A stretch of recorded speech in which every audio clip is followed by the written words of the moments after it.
What does a contraction feel like? How do I know if I'm in labor? And what does the day of labor look like?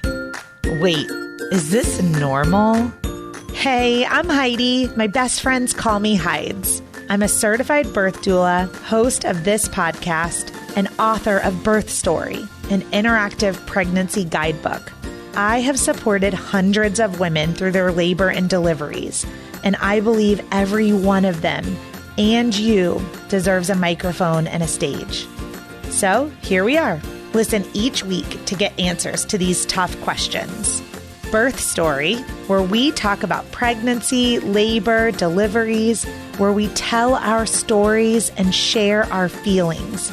And of course, chat about our favorite baby products and motherhood. And because I'm passionate about birth outcomes, you will hear from some of the top experts in labor and delivery. Whether you are pregnant, trying desperately to get pregnant, or you just love a good birth story, I hope you will stick around and be part of this birth story family. You guys, my book is out. It is out in the world.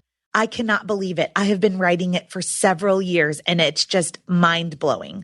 Birth Story, Pregnancy Guidebook and Journal is a one-of-a-kind discovery into your pregnancy that provides you education through storytelling. So what's it really about? In the 16 years that I have served women with every personality type, I noticed there was a huge disconnect between what my clients were craving for childbirth education in a book and the books that were actually available on the market. There seemed to be unlimited resources if you are looking for an unmedicated birth or a natural birth or a home birth.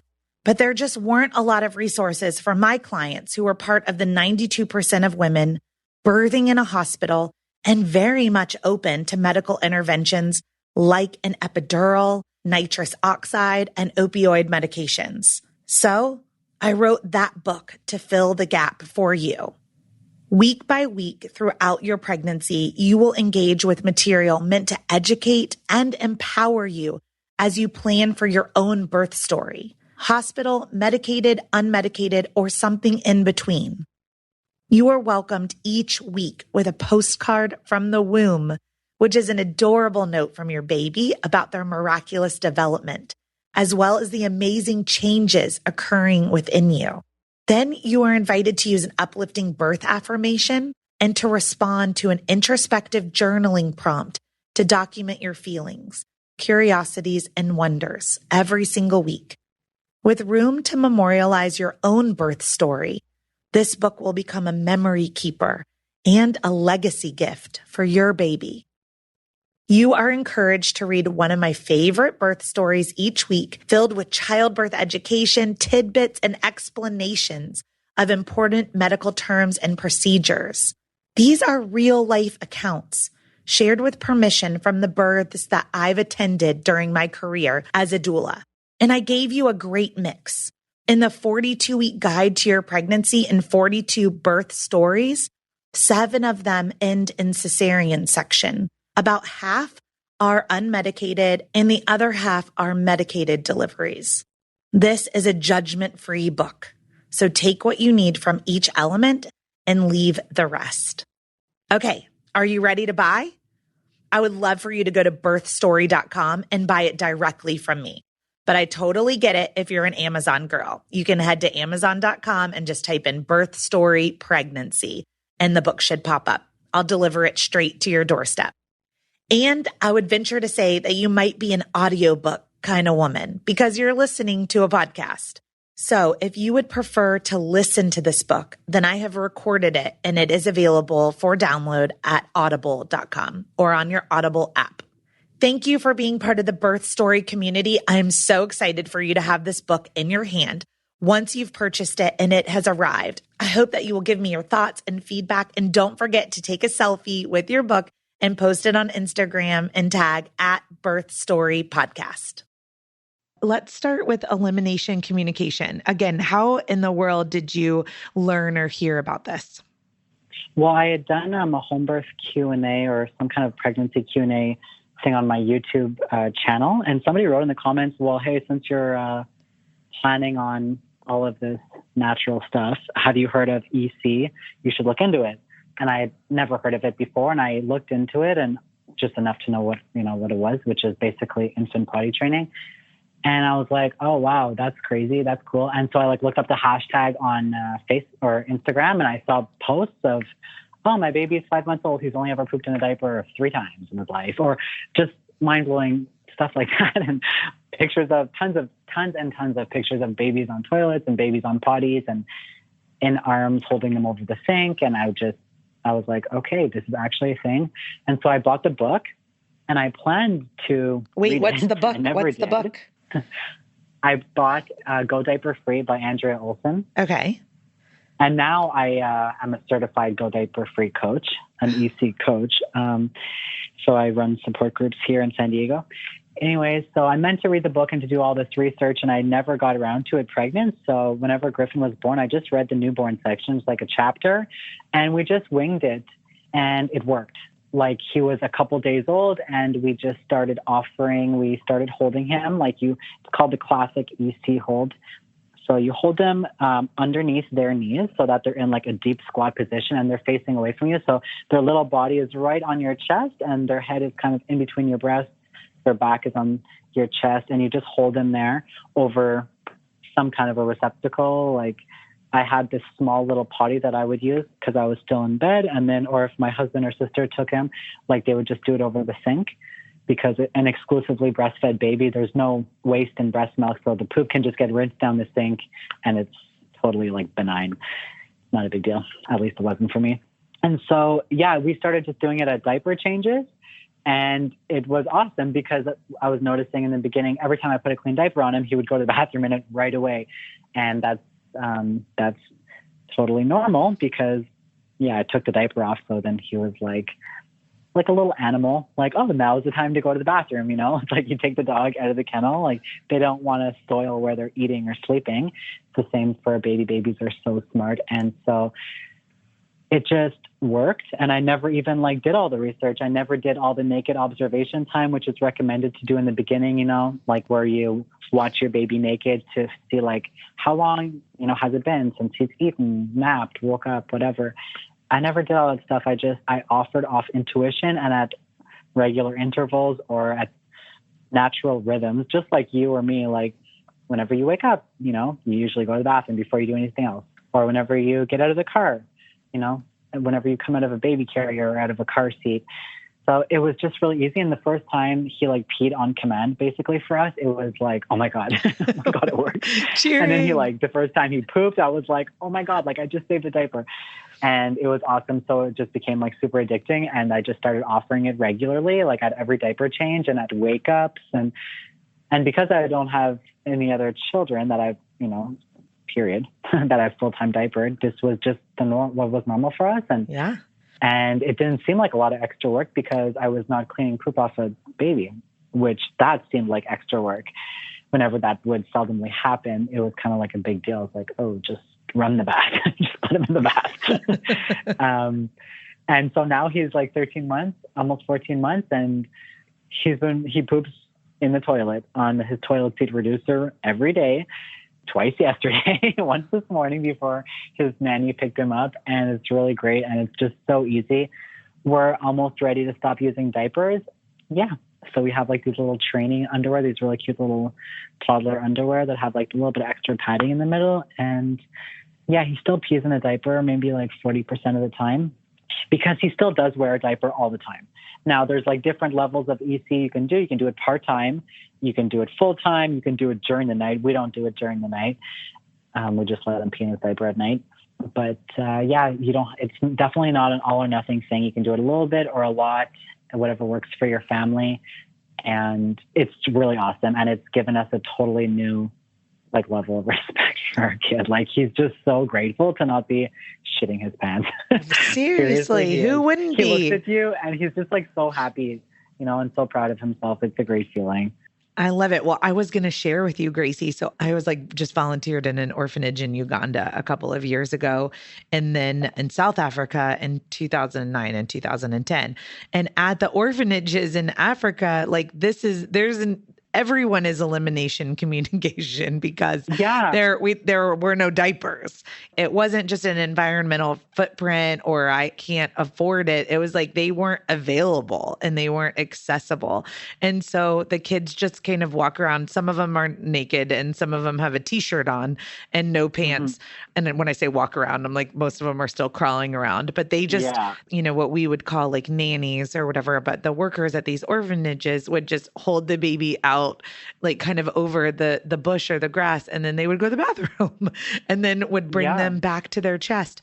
I'm like, how is this baby like on cue? And yes, there were still accidents and to clean up and different things. I mean, it's not foolproof, but they, in these orphanages, they're able to go for a long period of time with elimination communication from the time they receive the children in at very young ages, even right after birth. So So it's pretty amazing. It is pretty amazing. So I want to go back to like co-sleeping and laying in bed for like a month and having someone else serve you and take care of you. And like, this is for sure how it should be. Like one of the things I try to explain to my moms is like going back to work at 6 weeks is like not normal because then it makes you feel like at week 2, you should be out walking. And at week 3, you should be like doing all your dishes and laundry. And, when really we should just be laying around and drinking warm soups and broths and healing. Exactly. And so to hear that you did this, I'm just so thankful that you had the time, you had the money, you had the resources to be able to do that too, because there's a big gaping wound in our uterus that's open. And what is the plural for uterus? Uteruses? Uteri? I'm like, uteri. I was like, I have no idea now that I'm saying this out loud. I usually don't talk about them in the plural. But, for all of us, it's like it's a big gaping wound where the placenta detaches from. And this is why we continue to bleed for, 6-8 weeks or whatever. But I always say, like, imagine if that size of the placenta or that wound was like on your arm or your leg or your chest and someone saw it. They would be like, oh my gosh, lay down. Let me take care of you. Let me dress it. Let's rest until your body heals. And so we just push it. The society just pushes it too hard, too soon. So thank you for taking at least probably 30 or 40 days for that rest period. And it was nice not having any visitors. I just free bled. I didn't, I wasn't wearing any clothes. So I would just grab like a cloth diaper insert or a towel or face cloth or something and put it in between my legs. Yeah. And it was really nice. And like, unless it was somebody that I was comfortable being naked around, which was like my husband and my sister, they weren't welcome in our And house. you said your sister did your laundry every day for you. That was so sweet so that you could free bleed. Yeah. And like, even after the birth, maybe 3 or 4 days postpartum, I went through like a bout of contractions and like afterbirth pains that were super intense. And I was like doubled over, like on my hands and knees naked, like working through this, like somebody was holding my baby. And I really couldn't imagine, like, if I had visitors, like family members in my home, and like I was feeling this and had to like shut it down or, it would have been so uncomfortable and so horrible. And I was just so glad I was, didn't have that, wasn't out of the house, didn't have anybody there that I wasn't comfortable doing that around. So it's interesting. As we're talking right now, like my wheels are turning because I usually follow up with my doula clients within a week. And I'm like, maybe I should have a discussion with them about not coming to follow up with them for some time. Now, I know they're quite comfortable with me because I'm their doula and they were very naked in front of me for their whole labors and stuff. And I'm coming to serve them. I'm not just like coming to like, hang out. Well, I think that's important that you're there close after the birth. Yeah. Right.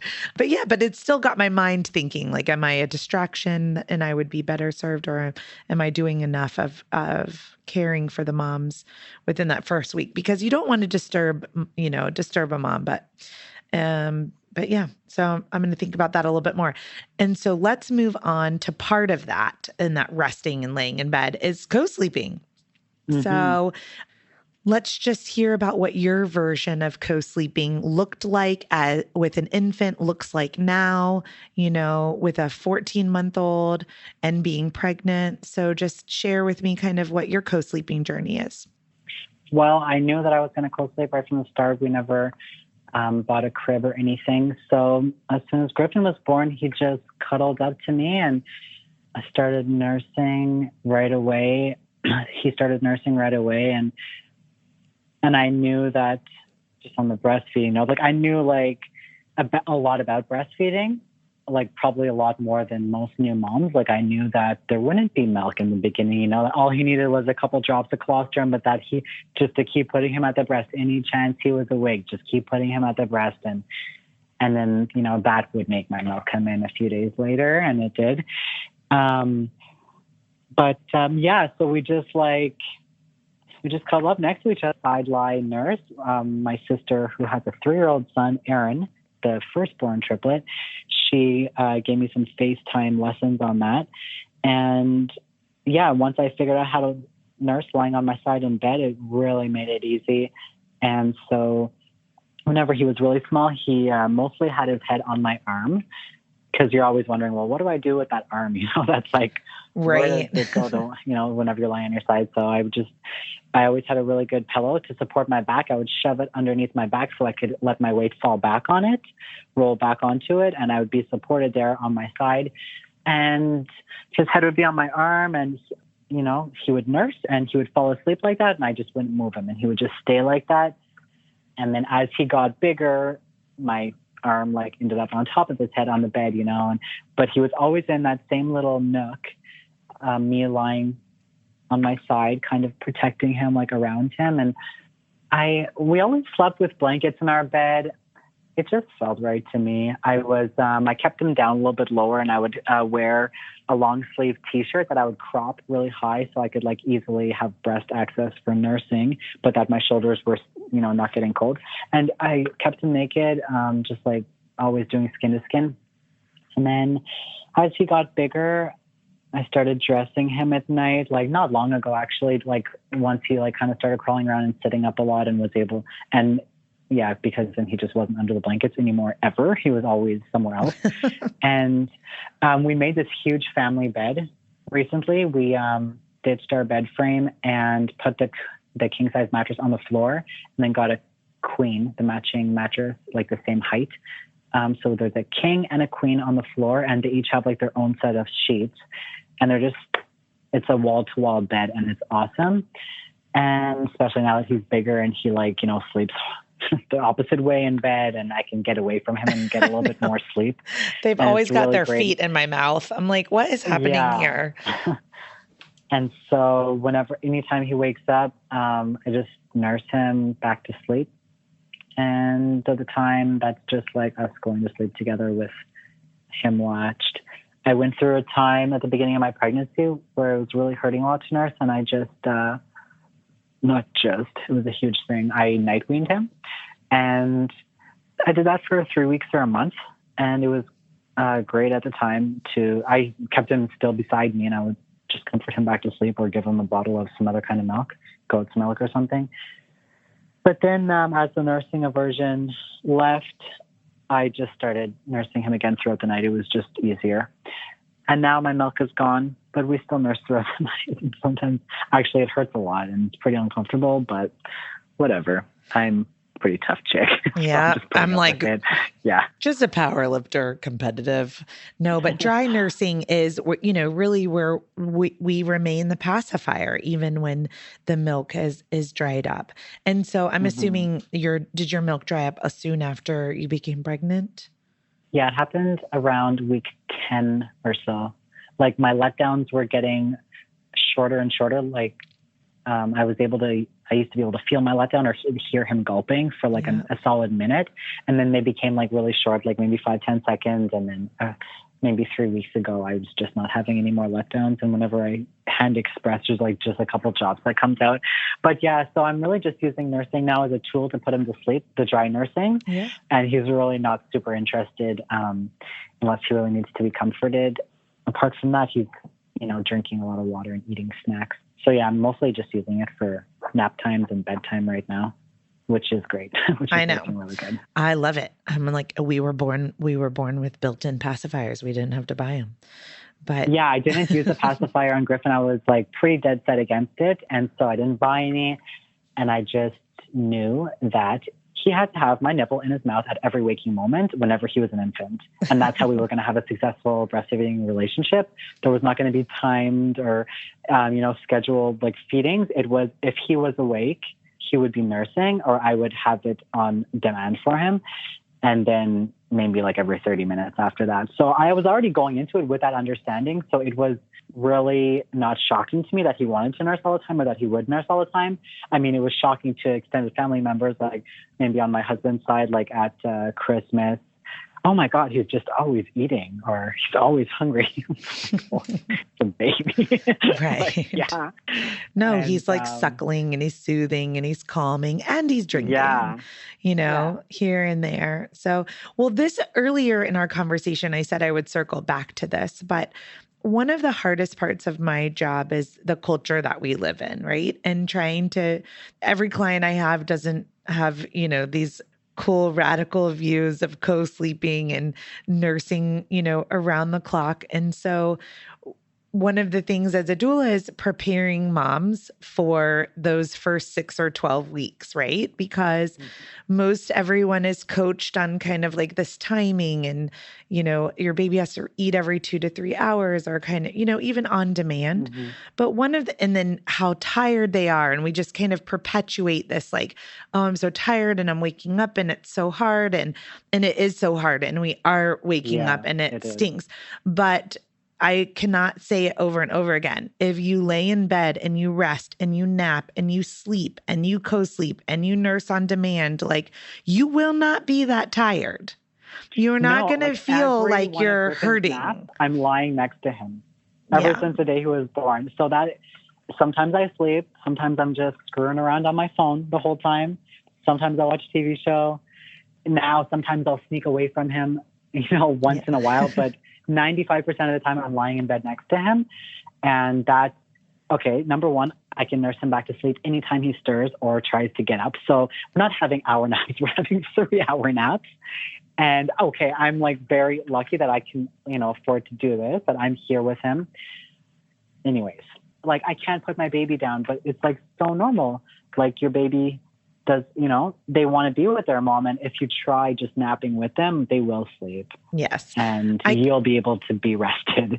Absolutely. And I just can't say it enough to anyone out there who's pregnant is if your life affords you, time off of work and you don't have to go right back to the office or right back to your job. Like if you truly do like just lay down and sleep with the baby or sleep when the baby sleeps and don't think of it like, we wake up at 6 o'clock in the morning and we go to bed at 8 o'clock at night. Like that's your old life, your new life. Yeah. If you embrace it as a different schedule, everyone else, there'll be a lot less stress, a lot more rest, a lot more comfort so that first 6 to 12 weeks can be easier. It's one strategy that you could deploy to help it be an easier time. And so, part of this episode and talking to you, Gracie, is the platform's education through storytelling. And so we don't educate on just one way. We educate on all of the ways because there may be parts of your story that resonate with someone and then parts of a different story that resonate. And then they take all of these pieces and then they put together their own plan, kind of like what you did, right?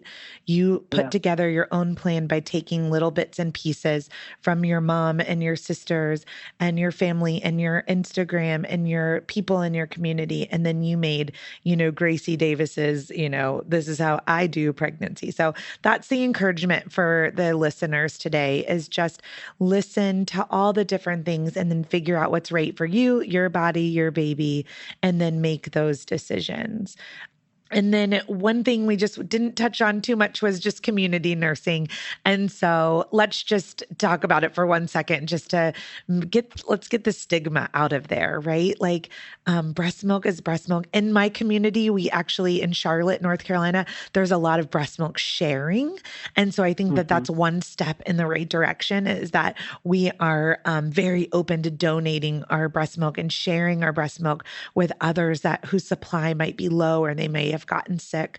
And so, but taking it to the next level of, anyone can comfort your baby at their breast, if that's something that you're open to. So you've done this, you've nursed other babies, you've let others nurse Griffin. Yeah.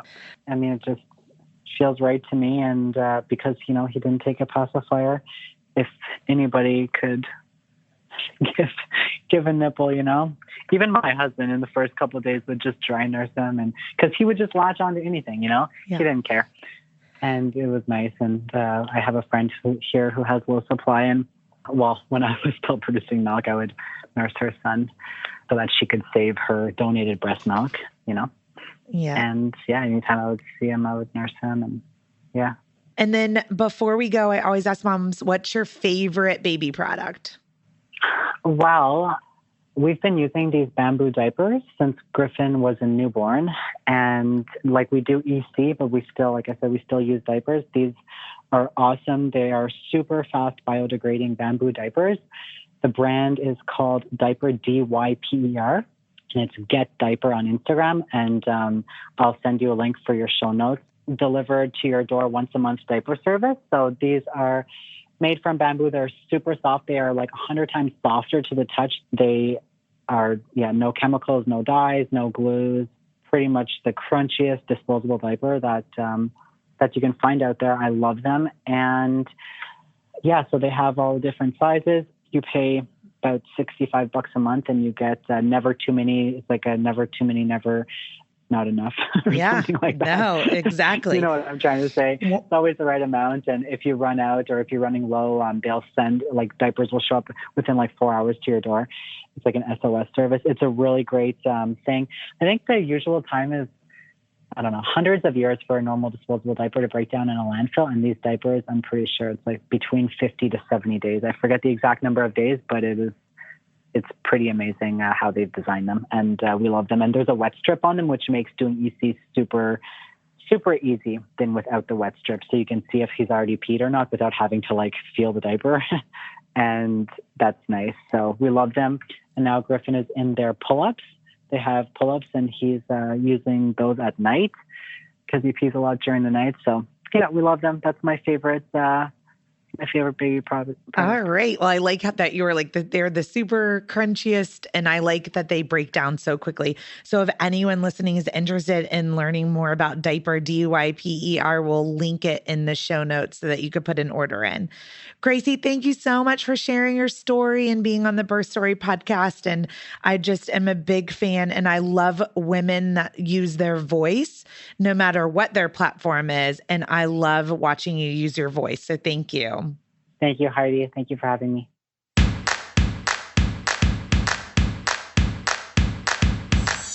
Thank you for listening to Birth Story.